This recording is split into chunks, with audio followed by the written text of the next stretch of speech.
இன்னைக்கு கொடைக்கானல்ல இருக்கிற குணா குகை எப்படா மதுரைக்கு வந்துச்சுன்னு சொல்லி நான் வந்த இடம் தான் மதுரை ஐயர் பங்களால போட்டிருக்கிற எக்ஸிபிஷனுக்கு.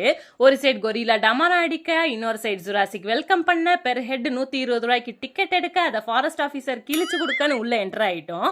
செட்டப் எல்லாம் ஒரிஜினல் மாதிரியே பக்காவா போட்டிருந்தாங்க. டெவில்ஸ் கிச்சன் உண்மையாவே செம்ம ஃபன்னா த்ரில்லிங்காகவும் இருந்துச்சு. அங்கங்க எலும்பு கூடு தொங்க, பின்னாடி மஞ்சுமல் பாய்ஸ் டயலாகும் குணா பாட்டும் ஓட, அப்புறம் பார்த்தா நம்ம சுபாஷ் குழிக்குள்ள விழுந்த இடமும் வந்துருச்சு.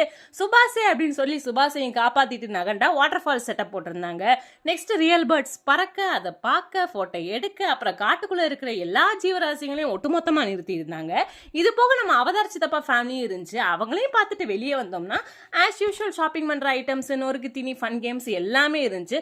டோட்டலா செம்மையான ஒர்த்தான பிளேஸ்னே சொல்லலாம். நம்ம ஃபேமிலியோட என்ஜாய் பண்றதுக்கு பக்காவான இடம். கண்டிப்பா அதை மிஸ் பண்ணிடாம எல்லாருமே வந்து என்ஜாய் பண்ணுங்க. அப்படியே மதுரையை பத்தின அப்டேட்ஸ் தெரிஞ்சுக்கிறதுக்கு நம்ம சேனலை சப்ஸ்கிரைப் பண்ணிட்டு பேஜையும் ஃபாலோ பண்ணி வச்சுக்கோங்க. Tata bye.